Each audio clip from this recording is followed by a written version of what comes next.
Ya, setelah sekian lama akhirnya Jokowi memilih Yusuf Kala sebagai pasangannya maju dalam Pilpres 2014. Apa pertimbangan utama JK yang akhirnya dipilih dan siapkah JK kembali menjadi nomor 2? Kami akan tanyakan langsung kepada Baca Pres dan Baca Wapres Joko Widodo dan Yusuf Kala yang bergabung dari luar studio. Selamat sore Pak Joko Widodo, Pak Yusuf Kala juga selamat sore. Selamat sore. Selamat sore. Assalamualaikum. Waalaikumsalam. Baik. Pak Joko Widodo dan Pak Yusuf Kala, pertama kami ucapkan selamat atas deklarasi yang sudah dilakukan siang tadi. Tapi saya ingin langsung tanyakan ke Pak Joko Widodo. Pak Jokowi, kalau kita lihat nama Pak Yusuf Kala ini kan sebenarnya sudah cukup lama beredar di survei-survei dan bahkan elektabilitasnya ketika disandingkan dengan Anda juga paling menempati posisi paling tinggi. Tapi kita tahu juga bahwa kronologinya ada pengumuman cawapres yang sempat tertunda beberapa kali begitu ya Pak Jokowi. Sebenarnya pertimbangan utamanya apa Pak pada akhirnya memilih figur Yusuf Kala?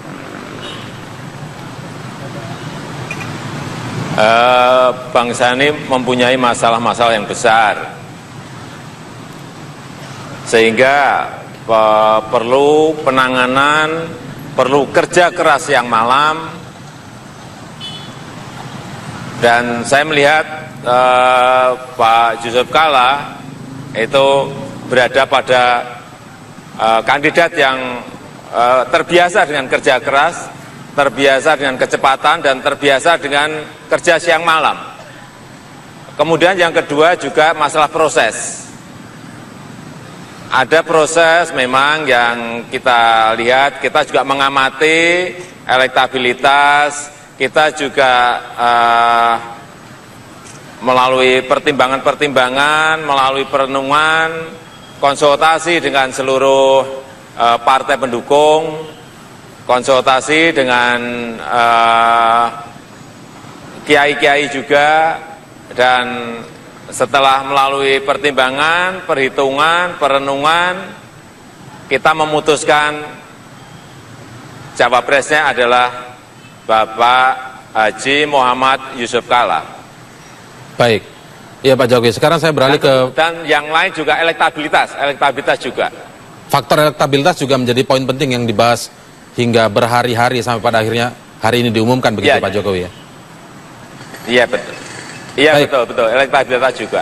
Baik, Pak Yusuf Kala, kita ingat pada Pilpres 2009 ketika Anda ingin mencalonkan diri dan akhirnya bertarung kemudian kalah pada waktu itu Pak. Saya ingat kalimat Anda yang menyatakan kalaupun kalah saya akan pulang kampung, mengurus kampung begitu Pak ya.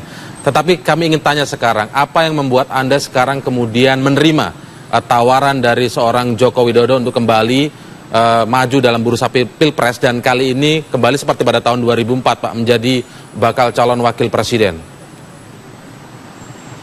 Ya, terima kasih. Assalamualaikum juga sama Pak Jokowi.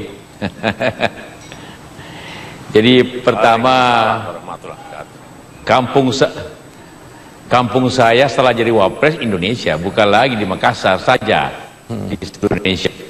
Karena sudah seperti itu. Jadi kalau saya katakan kembali kampung, ya kembali ngurus nasional ini juga, ya kan?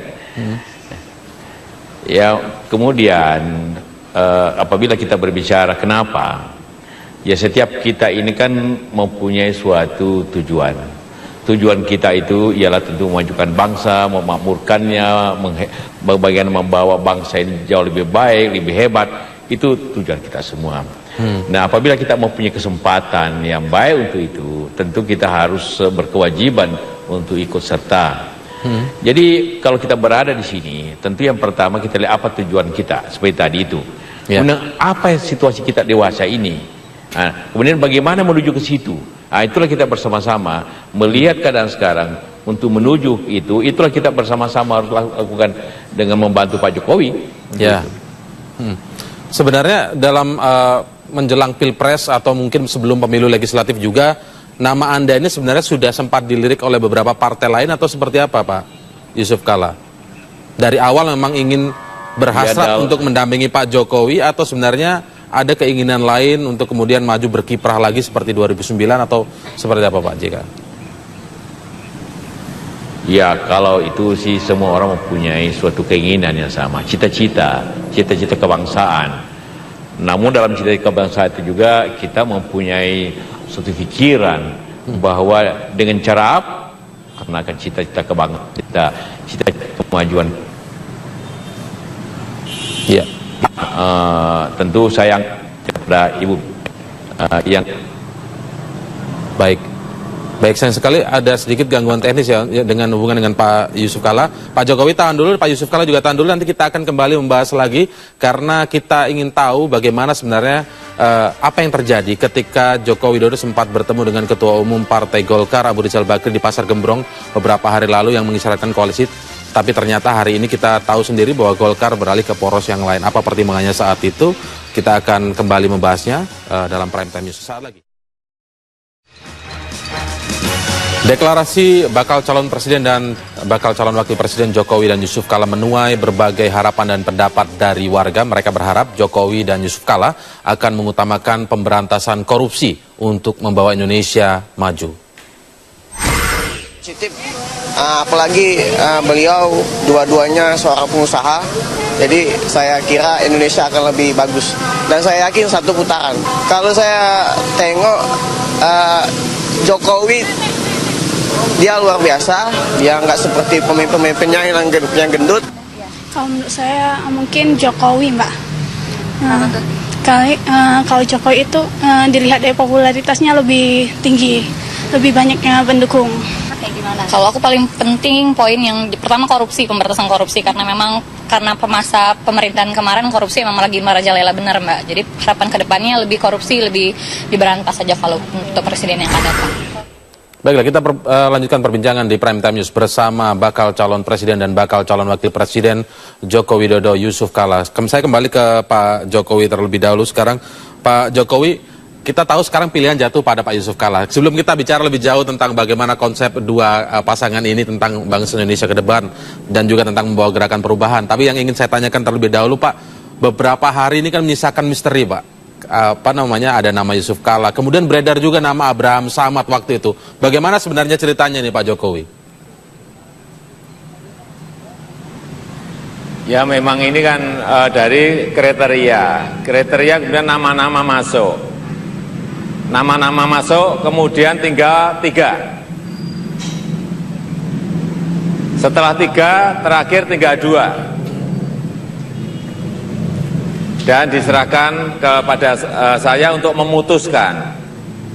Tetapi memutuskan itu kan semuanya memakai pakai perhitungan, pakai perenungan, pakai pertimbangan-pertimbangan dari semua segi kita lihat, plus minusnya semuanya kita lihat. Dan juga paskanya kalau Tuhan mengizinkan pasca setelah Pilpres itu kita akan bekerja seperti apa, ini semuanya kita hitung. Karena memang sekali lagi masalah bangsa ini besar sekali, perlu sebuah kerja keras, perlu kerja siang malam untuk menyelesaikan persoalan-persoalan yang ada. Baik, kalau kita garis bawahi berarti saat Sehingga tinggal 2 nama itu adalah ya diputuskan Bapak Dr. Andes Haji Muhammad Yusuf Kalla. Baik, Pak Jokowi, apakah mungkin Bapak sekarang menyampaikan kepada publik terkait 2 nama terakhir itu kan adalah Yusuf Kalla dan Abraham Samad. Apa yang terakhir kemudian menyebabkan akhirnya Anda menjatuhkan pilihan setelah melalui perenungan tadi, Pak, kepada seorang Yusuf Kalla ini? Ya tadi kan sudah saya sampaikan. Jadi lewat pertimbangan dengan ketua-ketua partai, kita juga bertanya kepada kiai-kiai sepuh, kemudian juga perhitungan plus minusnya semuanya dihitung. Baik, jadi ada pertimbangan. Dan diulang lagi tadi malam dengan semua ketua partai baru kita putuskan. Baik, baik. Sekarang kayak ke Pak Yusuf Kalla. Pak Yusuf Kalla, ada satu hal menarik tadi yang disampaikan di Teguh Umar ketika Sekjen PDI Perjuangan juga memandu pertemuan tadi begitu, menyebutkan bahwa partai apa sebenarnya yang diwakili oleh seorang Yusuf Kalla. Kita tahu Pak JK masih kader dari Partai Golkar, tapi kita tahu juga hari ini Partai Golkar memberikan dukungannya kepada poros yang lain. Nah, Bagaimana Pak JK melihat hal ini, terutama terkait untuk strategi pemenangan pasangan ini ke depan, Pak? Mesin Anda tentu saja bukan Golkar sekarang. Apa yang akan Anda gunakan dalam kerja politik ini, dalam konteks strategi pemenangan nanti? Ya, kalau sudah masuk dalam ranah kampanye, perjuangan untuk pemenangan cita-cita, maka itu masuk kepada hal di mana memperkenalkan, mengemukakan apa yang kita janjikan, apa yang kita memberikan harapan kepada masyarakat yang dapat dilaksanakan. Jadi ini harapannya, ini janjinya, ini visinya yang kita katakan itu. Kami punya capability, kemampuan untuk itu berdasarkan track record. Kemudian karena itu kita akan melaksanakan ini. Anda tentu kita minta untuk memilih ini, kemudian kita melaksanakan janji itu untuk kebaikan bersama. Kurang lebih begitulah arus yang kita ingin bicarakan, bahwa apa kegiatan politiknya ialah kegiatan menyampaikan ke masyarakat, kemudian masyarakat dapat menerimanya, kemudian masyarakat dapat memilihnya, kemudian memberikan amanah kepada kita, kepada Pak Jokowi dengan saya tentu, sehingga cita-cita ini dapat dilaksanakan. Dan kami berdua tadi dengan penuh janji, karena saya ingin sekali lagi ulangi bahwa ini kan sesuatu hal yang tidak terjadi dimanapun. Kita banggakan itu, bahwa partai pendukung Ibu Mega, DSDM, PKB, dan juga Hanura itu. Ya, Pak JK. Baik, ada gangguan teknis lagi. Saya kembali ke Pak Joko Widodo terlebih dahulu. Pak Joko Widodo, kami ingin tahu Pak Jokowi, karena beberapa hari yang lalu juga masyarakat disuguhi tontonan yang begitu menarik begitu ketika Anda bertemu dengan Ketua Umum Partai Golkar, Abu Rizal Bakri, di Pasar Gembrong. Sinyal koalisi saat itu sangat kuat dengan kata-kata yang ingin saya kutip dari Anda.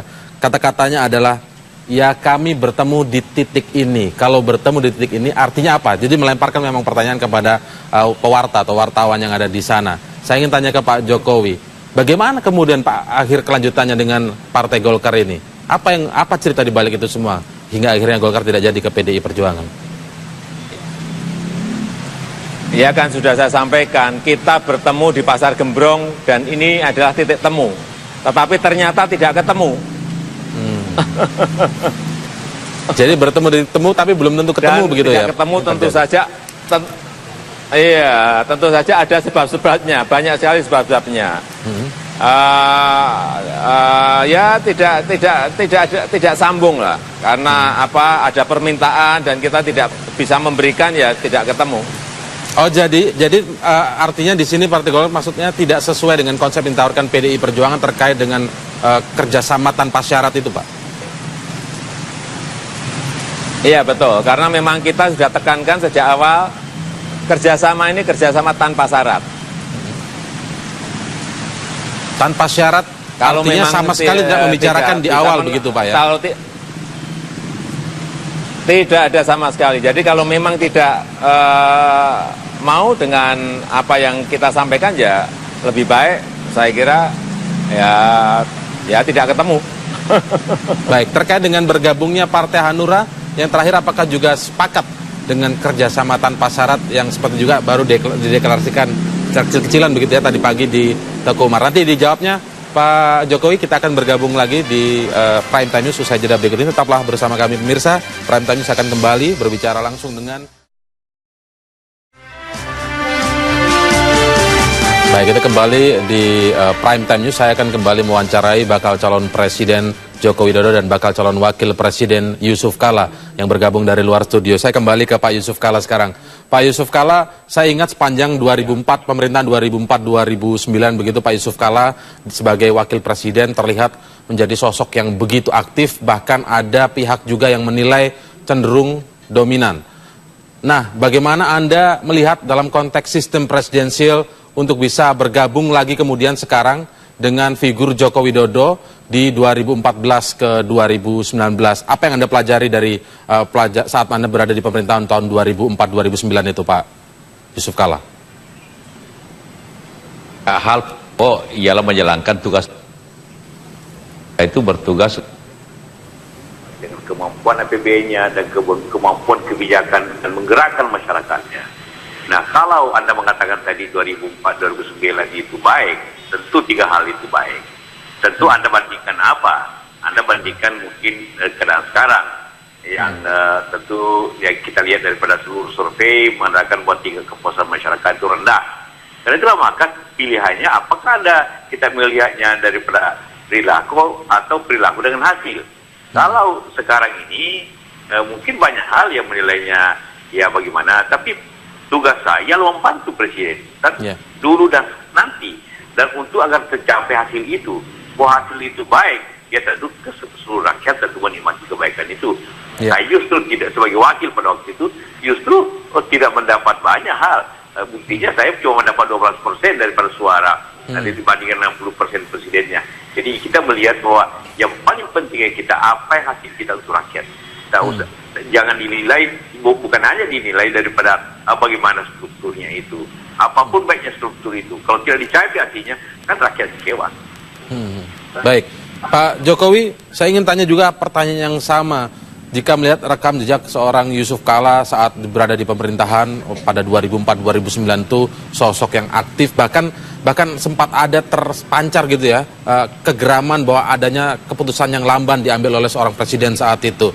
Nah, Anda ketika nanti terpilih misalnya di 2014-2019, siapkah Anda dengan karakter wakil Anda yang seperti ini, yang punya karakter kerja seperti ini? Ya, kan karakternya bagus. Artinya Pak Yusuf Kalla ini mempunyai kecepatan dalam memutuskan, kecepatan dalam bertindak. Sehingga presidennya juga harus lebih cepat lagi gitu loh, cepet-cepetan. Ini kan kerja cepet-cepetan.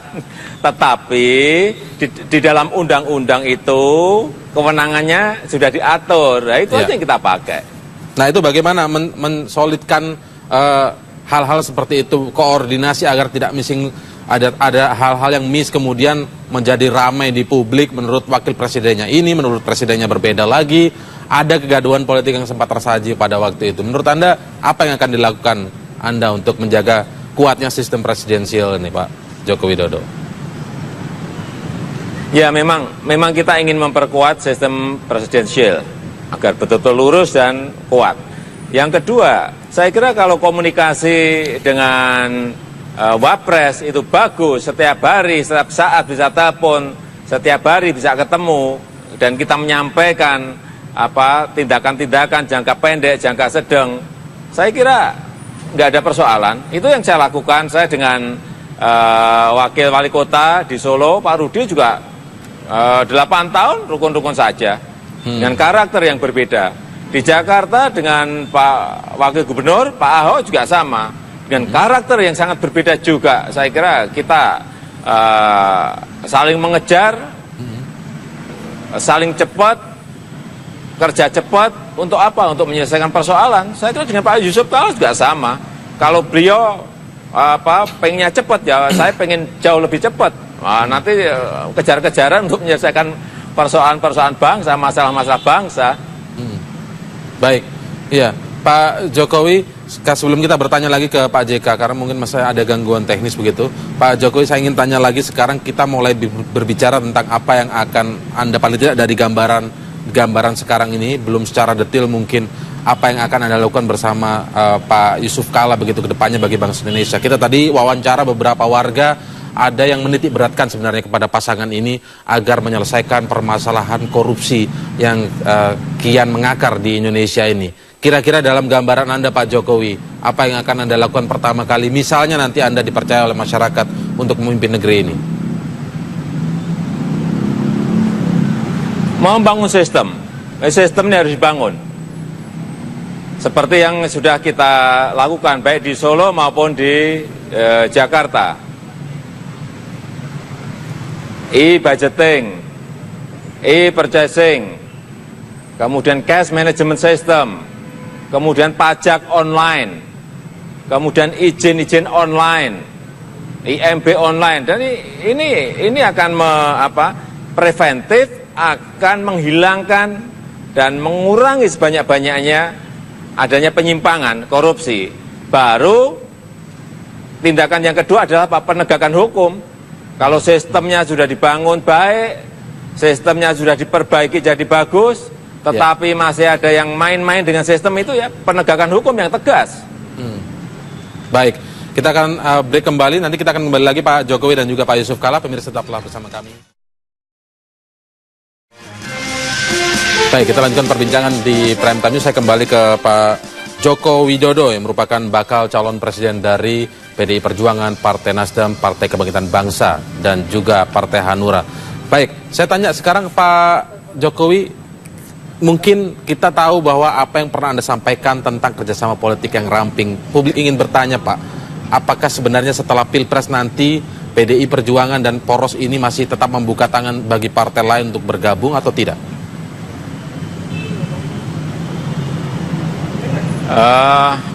Kerjasama dengan partai yang lain untuk bergabung, saya kira kita terbuka. Tetapi sekali lagi, memang yang ingin kita lakukan adalah memperkuat, meluruskan sistem presidensial, sehingga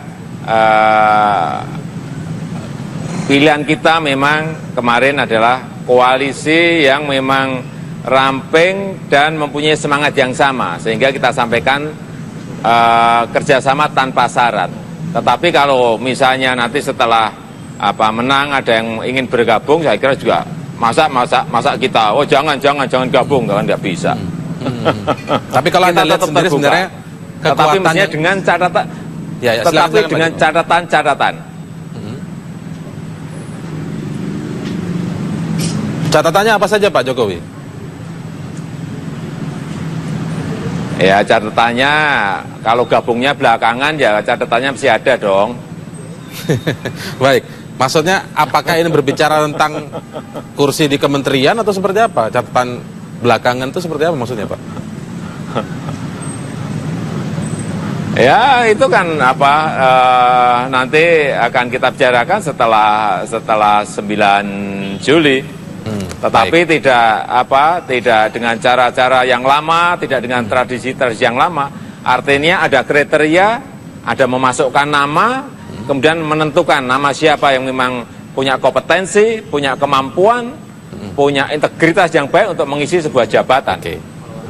Baik Pak Jokowi. Sekarang saya ke Pak Yusuf Kalla. Pak Yusuf Kalla, sekarang kita kembali soal program. Tadi saya sudah tanya soal program, paling tidak gambaran garis besarnya dulu ke Pak Jokowi. Tapi sekarang saya ke Pak JK, tentunya yang dipercaya akan soal bidang ekonomi di negara ini. Pak JK punya pengalaman di 2004 hingga 2009 saat itu.